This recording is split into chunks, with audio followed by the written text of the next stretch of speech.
একদম নিজের মনের মতো করে চিকেন তন্দুরি বিরিয়ানি রান্না করলাম। দারুণ সুবাস ছড়াচ্ছে, খেতে অত্যন্ত সুস্বাদু। আমার সাথে থেকে দেখুন বিরিয়ানিটা কিভাবে রান্না করলাম। এখানে মুরগির মাংস আছে 1 কেজি 800 গ্রাম, আর এখানে মুরগির সব অংশের মাংসই আমি এখানে দিয়েছি। তো এর মধ্যে আমি এখন দিয়ে দিচ্ছি 1 টেবিল চামচ পরিমাণ আদা বাটা, 1 টেবিল চামচ দিচ্ছি রসুন বাটা, লবণ স্বাদ মতো। স্পাইসি করব তাই 1 চা চামচ এক্সট্রা মরিচের গুঁড়া দিয়ে নিচ্ছি। আমি তো এখানে টিক্কা মশলা দিব, টিক্কা মশলাতে ঝাল থাকে। হাফ প্যাকেট দিয়ে দিচ্ছি টিক্কা মশলা। 3 টেবিল চামচ মিষ্টি দই দিচ্ছি। অনেকেই আছেন ওজন বেড়ে যাবে বলে বিরিয়ানি খান না, তারা কিন্তু নিশ্চিন্তে এই বিরিয়ানিটা খেতে পারেন, কারণ এখানে তেল মশলার আধিক্য নেই আর ঘিয়ের ব্যবহার একদমই নেই। 1 কাপ দিয়ে দিচ্ছি টমেটো পেস্ট। আর আমি এখানে মিষ্টি দই দিয়েছি, তাই আমি এখানে এক্সট্রা চিনি ইউজ করছি না। আর যারা টক দই ব্যবহার করবেন তারা একটু টেস্টের জন্য চিনি দেবেন স্বাদ মতো, ভালো লাগবে। আমি একটু স্পাইসি করব, কিন্তু অতটা বেশি ঝালও করব না। তো এই জন্য আমি এর মধ্যে একটু ফুড কালার দিব, রেড অথবা অরেঞ্জ দেওয়া যায়, এটা ভালো লাগে আর কি। এবার আমি মাংসটাকে হাত দিয়ে মেখে নেব।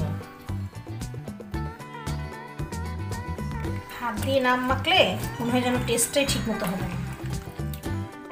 এই বিরিয়ানিতে কিন্তু কোনো পেঁয়াজের ব্যবহার হচ্ছে না, পেঁয়াজ ছাড়াই কিন্তু এই বিরিয়ানিটা অত্যন্ত সুস্বাদু হয়। আপনারা একদিন ট্রাই করলেই বুঝতে পারবেন। এখন তাহলে মাংসটাকে মেখে রেখে দিচ্ছি, তারপর পুরো রেসিপিতে চলে যাচ্ছি। প্রায় 3 কেজির মতো মাংস নিয়েছি, সমস্ত মশলা দিয়ে মেখে রেখেছি আর উপকরণগুলো লিখে দিয়েছি। আমার রান্নাতে কিন্তু মশলার আধিক্য একেবারে থাকে না বললেই চলে। আমি এখানে 1.5 কেজি চাল নিয়েছি। এখানে 4টা কাঁচামরিচ, পুদিনা পাতা আর ধনে পাতা আমি কুচি করে রাখলাম। মাংস 7 ঘন্টা মেখে রাখা ছিল, এর থেকে কিছুটা কম সময় অথবা বেশি সময় রাখা যেতে পারে। এবার সামান্য তেল দিয়ে মাংসগুলো আমি ভেজে নেব। মশলা ছড়িয়ে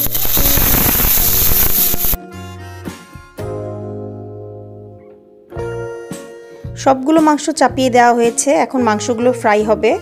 এই সময় আমি আরেকটা চুলায় পোলাও চাপিয়ে দিচ্ছি। পরিমাণ মতো তেল দিয়ে তেলটা গরম হলে আমি 2টা দারচিনি, 2টা এলাচ, 1টা স্টার এনিস দিয়ে দিলাম। আমি তো আগেই বলেছি আমি একটু মশলা কম পরিমাণে খাই, তেল মশলা, তো এতে স্বাদের কোনো হেরফের কিন্তু হয় না।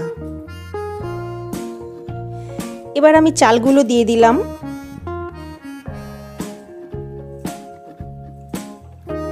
এবার স্বাদ মতো লবণ দিয়ে দিব, লবণ দিয়ে একটু নেড়েচেড়ে ভেজে নেব।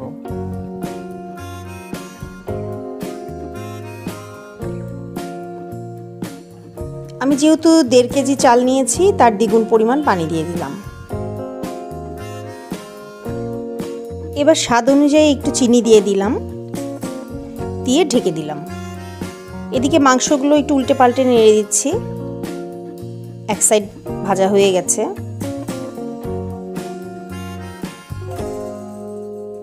আরও কিছুটা ভাজা হবে। পোলাওটা বলক এসে গেছে। আমি 3টা ছোট সাইজের লেবু পাতা দিয়ে দিলাম, খুব সুন্দর ঘ্রাণ হবে। মাংসগুলো ফ্রাই হয়ে গেছে। এবার আমি একটি কয়লা আগুনে পুড়িয়ে মাংসটা পাত্রে বেড়ে একটা ছোট বাটিতে করে কয়লাটা দিয়ে ঢেকে দিলাম। আর এই কারণেও কিন্তু আমরা এটাকে তন্দুরি চিকেন বিরিয়ানি বলতে পারি। এদিকে পোলাওটা হয়ে গেছে। এখন আমি ফ্লেম কমিয়ে একদম লো ফ্লেমে পোলাওটা রেখে দিব। আর এদিকে যেটাতে চিকেনটা ফ্রাই করলাম, সেই ফ্রাই প্যানেই আমি মাংসটা যে মশলায় ভিজিয়ে রেখেছিলাম সেই মশলাটাকে ভালো করে কষিয়ে নেব। এটাকে ভালোভাবে নেড়েচেড়ে কষিয়ে নেব।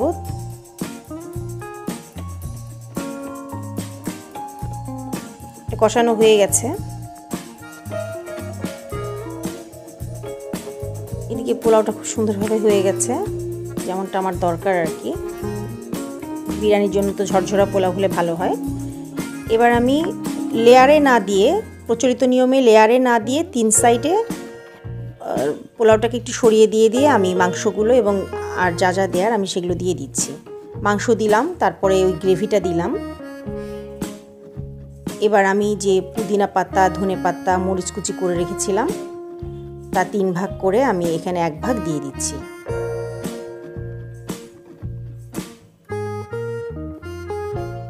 আবার একটু পোলাও দিয়ে, সাদা পোলাও দিয়ে ঢেকে দিলাম। এভাবে আমি আবার দ্বিতীয়বার আরেক সাইডে করছি।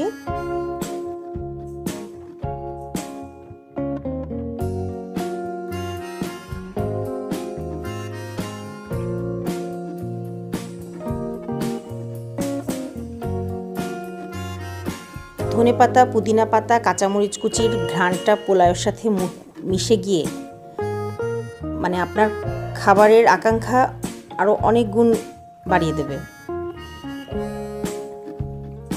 এত চমৎকার লোভনীয় একটা বিরিয়ানি যে এটার সঙ্গে আলাদাভাবে শসা পেঁয়াজ বা অন্য কোনো আইটেমের প্রয়োজনই হয় না। আমি এটা কিন্তু আরেক সাইডে দিচ্ছি, আমি 3 ভাগ করেছিলাম। এটাও দেয়া হয়ে যাচ্ছে, আমি আবার সাদা পোলাও দিয়ে এটা ঢেকে দিব। সাদা পোলাও দিয়ে আমি ঢেকে দিলাম, আমি দিচ্ছি।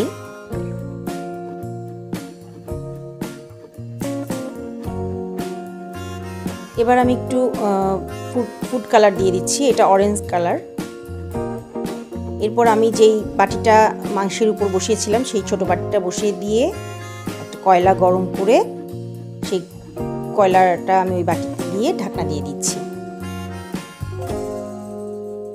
বাটিতে দিয়ে দিয়েছি কয়লাটা, ধোঁয়াটা ছড়িয়ে যাচ্ছে, এখন ঢাকনা দিয়ে দিলাম। এই যে ঘ্রাণটা বিরিয়ানিতে হবে, এটা যে কি অসাধারণ সেটা বলার না। আর এই কারণেও আমি আবারও বলছি এটাকে তন্দুরি বিরিয়ানি বলা যায় আর কি।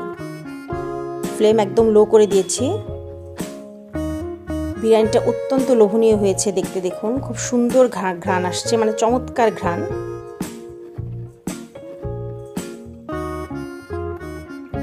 একটু নেড়ে চেড়ে মিক্স করে নিচ্ছি। এবার এটাকে পরিবেশন করব। তুমি বলো বিরিয়ানিটা কেমন হয়েছে? দাঁড়াও, দেখতে যেরকম সুন্দর খেতেও অনেক মজা। যেমন আর্টিস্টিক হয়েছে তেমন মজা, মানে দেখতে যেরকম সুন্দর লাগতেছে অন্যরকম, খেতেও ওরকম মজা। আমি খেয়ে নিই তারপরে রিভিউ দিব। আচ্ছা ঠিক আছে, যাক মোটামুটি একটা পজিটিভ রিভিউ পাওয়া গেছে। সবাই বিরিয়ানিটা পছন্দ করছে, তাহলে আশা করি আপনারাও এটা বাসায় ট্রাই করবেন। আর যদি ভালো লাগে তাহলে লাইক সাবস্ক্রাইব করে আমার সঙ্গেই থাকবেন। অনেক অনেক ধন্যবাদ। ওদিনকে বিরিয়ানি করছিল সবার সাথে।